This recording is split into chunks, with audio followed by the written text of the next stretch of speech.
Well, good morning and welcome back to Booth Library. This is our final session in this room for our symposium on ancient Greece. And I hope you will join us this evening at 6 o'clock in the North Gym of McAfee, where we will have the finale of the symposium, including the Eastern Panther Band and a series of presentations and dancers and athletic performances. So if you would like to come and see another section of Greek culture, please do so. I think it's very appropriate that the hour before this, we were looking at the arts, and now we're going to look at sciences to finish the uh, symposium. And so I'll ask Dr. Wafik Wabi to introduce our speaker. Thank you very much. And thank you all for coming to this very last session of the Ancient Greece Symposium, also known as a futuristic look through ancient lenses. And it has been a long time. It was just an idea, and from small idea, it became what you can see here, and you have copies of the book. I hope you keep that. It's a wealth of information. Question for you. I tell my students QQ for you. Quick question for you. Have you ever lost anything at one time and you searched everywhere, you didn't find it, and you had this feeling of I lost it, and the feeling of searching in places you know it's not there. I know it's not there, but you search, and all of a sudden you find it. You have this feeling, Eureka! And I tried to pronounce it correctly, and Dr. Daniels tried to correct me. He will say it correctly, so just or have you been thinking of a problem and you try to solve it from this side, doesn't solve, from that side, doesn't solve, and the situation becomes kind of difficult to deal with, and all of a sudden, a light bulb happens or comes, I don't know where, from where, and Eureka. Now, some of you and some others would say you kept the best to the last, and that applies here. We are honored to have the chair of the physics department, Dr. Stephen Daniels, to give us this wonderful Eureka. Pronounce it correctly for us, please. Eureka. Thank you very much, Dr. Wabi. It's really a pleasure and an honor to be here today. I hope I can do justice to the wonderful presentations that have preceded me. I'll do my best.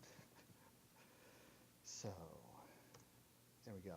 So, today I'm going to talk about a few things, some of Archimedes' inventions, I guess. And I will get to the Eureka moment that he had. But basically, he knew a few things about buoyancy. There's a scientific a physics principle called Archimedes' principle, actually, that's all about buoyancy and floating in things. There's a story of a death ray that Archimedes invented at one point, and we'll talk a little bit about that. And there's something that's, to this day, Archimedes' screw, actually a device that is used to this day, and we'll talk about that a little bit. So Archimedes, just to give you some background, lived from 287 BC to 212 BC in Syracuse. There were a lot of things going on in his life. Punic Wars, I'm sure you've heard about some of these things. Hannibal. He was under the King Hero, actually King Hero II.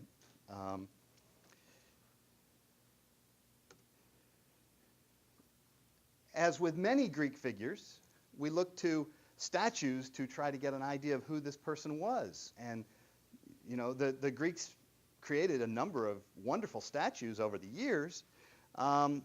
Unfortunately, I guess it turns out that Archimedes was not one that the statues lived through the years. So the one that is generally accepted as being Archimedes turns out not to be. But we will accept that that's more or less what he looks like. I don't know. Okay, so I want to read a story here from Vitruvius, the 10 Books of Architecture, which was published maybe 100 or so years after his death, 100 or 200 years after his death. But he was telling the story of Archimedes' life. So, of course, this is a translation. I wish I could do it in the original Greek. But, okay, so in the case of Archimedes, although he made many wonderful discoveries of diverse kinds, yet all of them, the following, which I shall relate, seems to have been the result of a boundless ingenuity. Hero II, after gaining royal power in Syracuse, resolved, as a consequence of his successful exploits, whoops, sorry, I need to go back. Oh, well, we'll get there. To place at a certain temple a golden crown on the head of one of the statues. He had vowed that for the immortal gods so that they'd be honored, right? He contracted for making it at a fixed price, weighed out a precise amount of gold to the contractor at the appointed time. He delivered to the king's satisfaction an exquisite piece of handiwork, and it appeared that in weight the crown corresponded to precisely what he'd been given. So it was probably a crown something like this, okay? But afterwards, a charge was made, and I read in other places a rumor started, but a charge was made that the gold had been abstracted and an equivalent weight of silver had been replaced for the manufacture. So Hero, thinking it an outrage that he'd been tricked, and yet not knowing how to define the theft, he couldn't prove it, requested Archimedes to consider the matter. So Archimedes, while the case was still on his mind, happened to go to the bath, and on getting into the tub, observed that the more his body sank into the water, the more water ran out over the edge of the tub.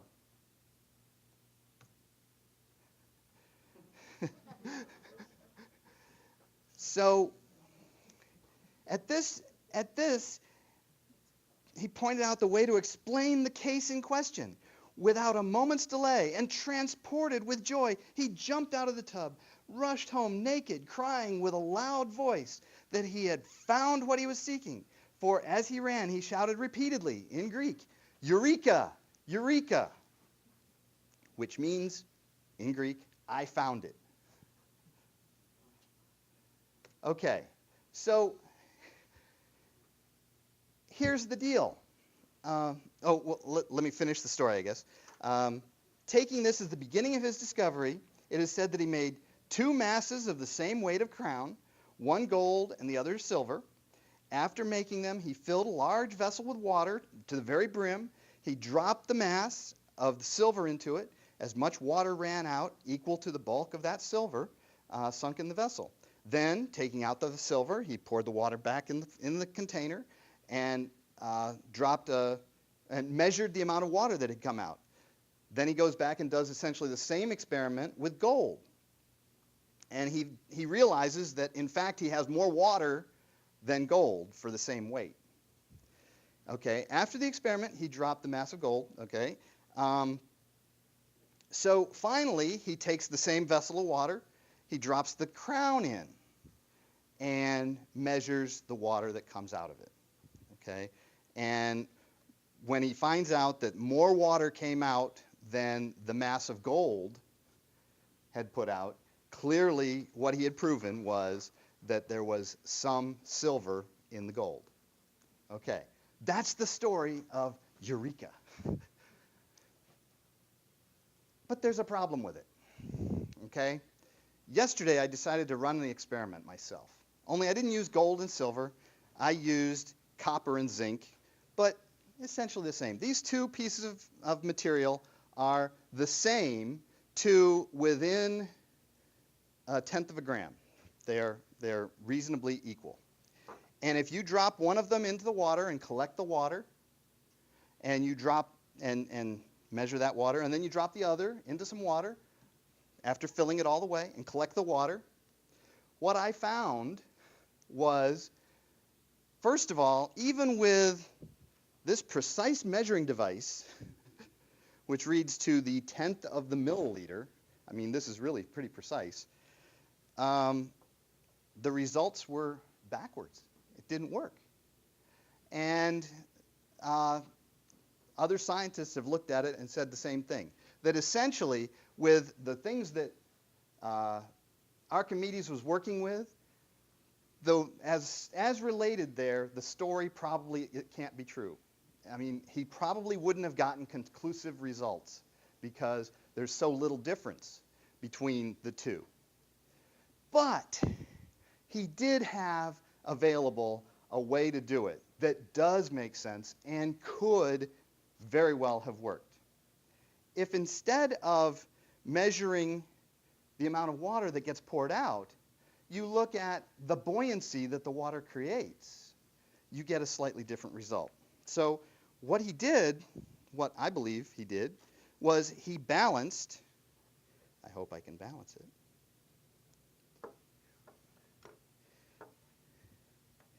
he balanced his two masses. One could have been the crown, one could have been just a piece of gold that was the same weight as the crown, right? So you balance two masses. Okay. Now that might take a second for me here.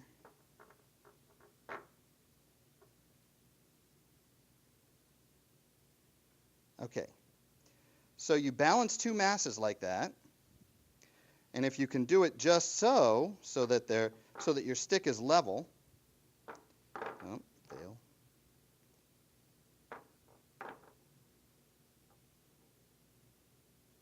Okay, stick is relatively level. Now we take that same two masses and we drop them in water and watch the stick.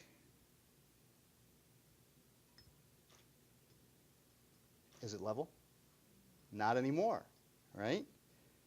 The object that has the greater density, okay, now, we don't want to leave any rings. Maybe I'll just leave it in for now. The object with the greater density, the copper in this case, or the gold, sunk further. The object with a larger density had more buoyant force from the water pushing up on it. More water was displaced in that case. That's a simple experiment that Archimedes could have done. And that showed immediately that, yes, there was more density in one thing than the other. And it wouldn't have mattered what the shape of the crown was. One of the issues that he had was this crown was exquisitely made. You couldn't destroy it. You couldn't hurt it. He was under that constraint on the whole thing. So he had to figure out a way that wasn't going to hurt the crown. And this is it. And so you do this experiment, and sure enough, the crown was raised up higher than the other one. Instantly, the thief, the contractor, was convicted. This is it. He must have done wrong. And that is the story of Eureka, I believe. Okay. Now, Archimedes was also famous for something that was called the death ray. This has wormed its way into even popular culture. I've seen it in a video game, the Archimedes death ray. It's a clever idea. Basically, what his concept is that he will use mirrors to focus the sun's light onto the hull of a ship. And if you can do enough focusing, you might have a shot at burning the ship up, right? You light the ship on fire. Fire is really bad for a ship. Not a good thing. Those people are not going to be happy if you light their ship on fire. So the basic concept is that. Have you heard of the Mythbusters? If you came to this talk, you must have. Okay? They took on this very problem. They said, did it happen? Was it for real? Well, I'm going to have to, whoops.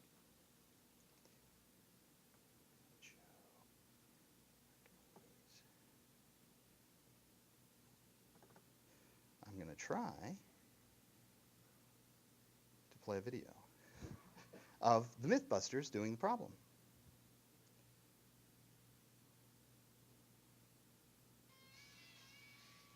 Good sound?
Okay, so ultimately the Mythbusters negated the whole thing. Couldn't be done. It wasn't going to work. There was a class at MIT that said, you know what, we're going to take another look at this, and we're going to see what we can find.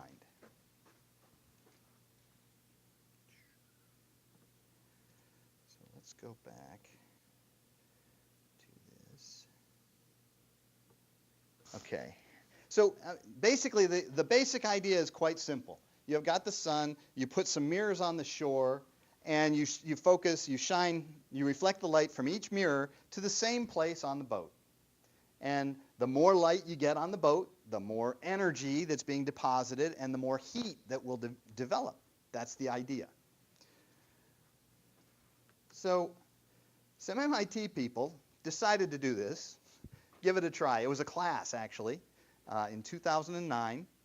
What they did, the first thing they did was they got 129 mirrors, about 1 foot by 1 foot, handed it all to people and said, okay, let's shine it on this mock-up of the boat that we've got. They had a guy with a bullhorn, they had a guy with a measuring device, they were all set. And what they found was it's nearly impossible to get 129 people to point the mirror at the right place because you can't tell where your mirror is going when you've got 129 bright spots over there. You can't tell which one's yours and which one's not yours and all that. So it turns out that they ran into a lot of trouble with that, and they couldn't really do it as such. So they decided again to try a little bit harder. They set up 100 feet from the mock-up. They set up their mirrors again, but this time they had an aiming system that they worked out. And they got the aiming system going, and it was basically they would aim one mirror at a time, and then they'd cover it. And then they'd aim the next one, and they'd cover it. They'd aim the next. And they aimed all the mirrors, 129 of them. I think it was down to 127. They broke a couple in the process. But they aimed all these mirrors, and, well, there were a number of different tricks involved here. One of the issues was you aim mirror number 1, and the sun moves. You aim mirror number 2, you have a problem there, right? So if you saw at the beginning, there was an X sort of in the middle. That X was their aiming mirror. And what they did was they kept aiming for the X. So each mirror aimed where the X was, so that as the sun moved, you were redirecting to the right place. So each mirror was getting pointed to the correct place each time. And this is what happened. They got very bright spot all of a sudden. One of the interesting things about this was the sun moves, and as the sun moves, so does the spot there. That thing was moving about 6 inches a minute or something. So, I mean, it's just racing across. But there's a lot of alignment involved. But we're getting somewhere now. Okay, guess what? They did it. They managed to light the ship, their mock-up ship. There were a couple of things that were important about this. One, that they did it, right? That's important. They had done a back-of-the-envelope calculation, just a basic calculation to see how much it would take to do and see if it could be done. And their calculation said, yes, it can be done. You just have to have this much light and this much mirrors pointed in the right place. They proceeded with their class to show that, hey, the science is right. If the science says it can be done, it can be done. So they did. They managed to do it. They did it with an oak mock-up. It turns out that ships of the day probably wouldn't have been oak. Oak is much more dense than they probably would have used. They probably would have been using something like cypress that would light even easier. So that works in their favor to say, maybe this isn't going to be so bad. The oak, you want oak where you need strength in a ship. Certainly the front end here, that bow, if you're going to ram people, you probably want that to be oak. And you want your rudder to be oak, because in order to steer, you're going to put some force on that thing. But the basic hull itself is probably going to be mostly cypress, which gave them a shot of burning it even easier than these guys did. But this isn't easy. They still had to do a lot of alignment. So, which is probably why the same thing didn't go down through the centuries as a warfare item forever, because he'd figured it out, but he figured it out once. And it wasn't going to work just for anybody anytime unless they really put it together carefully. Nonetheless, MIT, they managed to do it. Okay. So then, so in some sense, what I would claim is we have now busted the Mythbusters busting of this thing, right? MIT proved that it could be done. I want to believe, because the stories are so good and the history just makes it sound like it's got to be true, I want to believe that Archimedes did manage to do that at least once. I just want to believe. Okay, so in Syracuse, it turns out, I don't know if you noticed, there was a lot of war going on in his lifetime.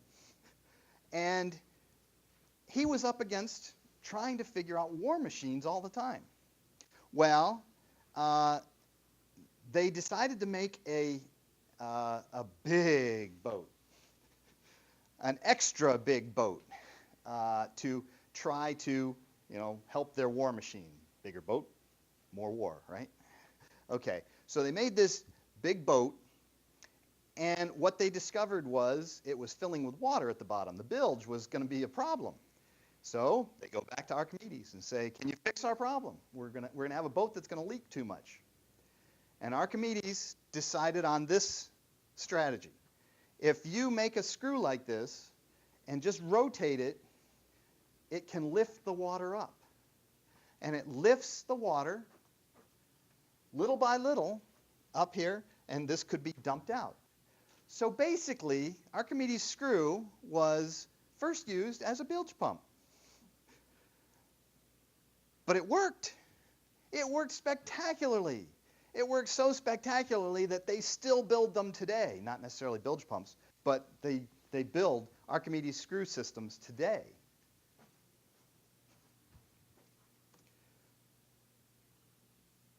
It's straightforward. You're going to get water from the bottom. You're just going to turn the screw, and that's going to push the water up to the top, and you can pour it out wherever you want it. So you can get water out of the bilge and over the side of the deck or whatever you want. Okay? It's a really simple concept, but somebody had to come up with it. Archimedes was the man. Like I said, it's actually employed now maybe more for irrigation than anything else. A real picture of the crops in the Nile Delta. They are used. They are still used today. Okay. Well, Archimedes, I've talked about a couple of different inventions of Archimedes. All things come to an end, including Archimedes. Even that is a somewhat interesting story, I guess. Okay, in 1212 BC, Syracuse, where he was living, was sacked by the Romans. Marcellus was the leader of the band that was taking over. They understood who Archimedes was. They knew this was a pretty smart guy. And maybe it would be a good idea to capture him and bring him back to Rome and have him invent war machines for them. That seemed like a good idea. So Marcellus gave orders that he was not to be injured and was to be captured. But he also gave orders that you go ahead and sack the town. We're ready to take this town over. Go ahead, steal whatever you want.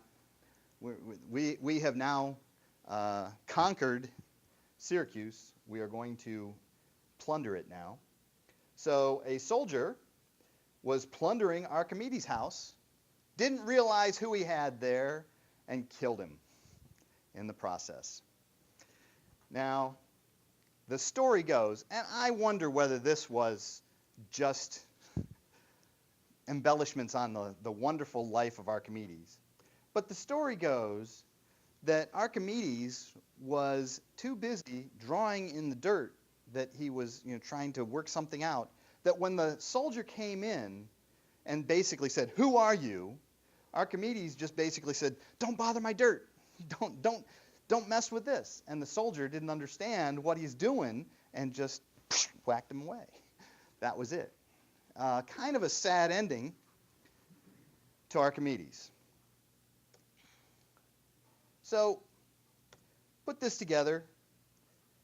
The first thing that I want you to realize is there are a lot of stories about inventions that Archimedes gets credit for, but not all of them are well documented. And the thing I read you was more than 100 years after his death.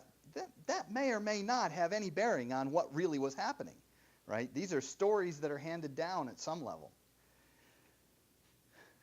So not all of them are documented.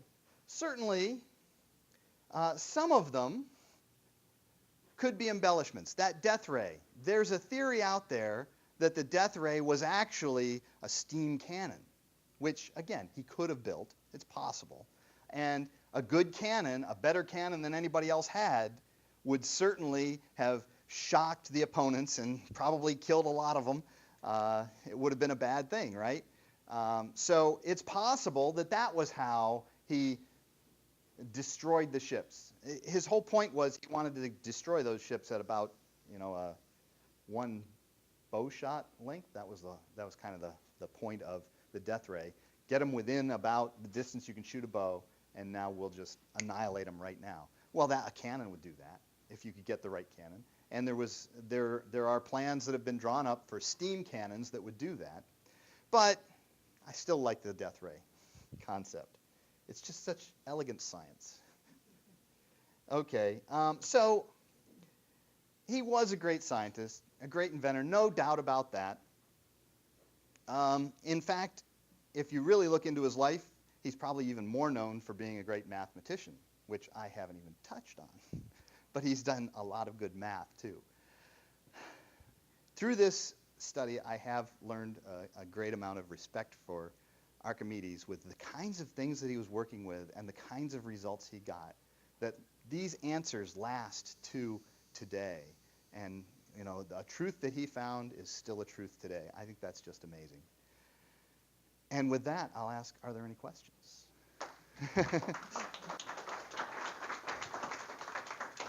That was really fun. Any questions? Yes. This is not for the microphone, for the taping. The version I'd heard of the death ray story is that it was actually the sails of the ship. Did you run across that at all? Yes. The answer for that one is that the sails, first of all, if you're going into battle, you probably aren't going to have the sails up, because a flaming arrow destroys your whole ship, just one, and that's it. Whereas a flaming arrow that lands on the deck, you can probably put it out. So you probably aren't going to have the sails up. That means that they're all furled, they're all tight together. That's a small target again. It's a white target, which means that it probably isn't going to absorb nearly as much. You're probably better off shooting at the tar down at the water's edge than you are shooting at the white sail. So yeah, I ran across that, and they said, nah, probably not the sails. That's not a good target from a military point of view. But a good question nonetheless. Yes. This is the first time I've heard about mirrors. Mm-hmm. Was they back then or what? Well, all you would have to do, they probably didn't use silvered mirrors like we use today, or aluminized mirrors or whatever we use today. But all you have to do is take a shield and polish it a little bit. The brass becomes about 80% as shiny as a mirror. So you do this calculation for the mirrors we have, and you say, okay, well, we just have to expand that by about 20% more and use brass. And that's probably what he was doing, or bronze. That's probably what he was doing. He could do it with shields. So, it's a piece of equipment that their soldiers already have. It's just a matter of making it right for the job. Mirrors just. Yeah, my mind mirrors through the whole thing out of whack. Yeah, that's true. Other questions?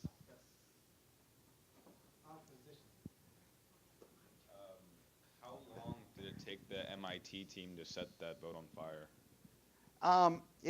once they got everything aligned, it took them a while to get it aligned. Once they got it aligned, it was a matter of minutes, like less than 10 minutes, and it was burning.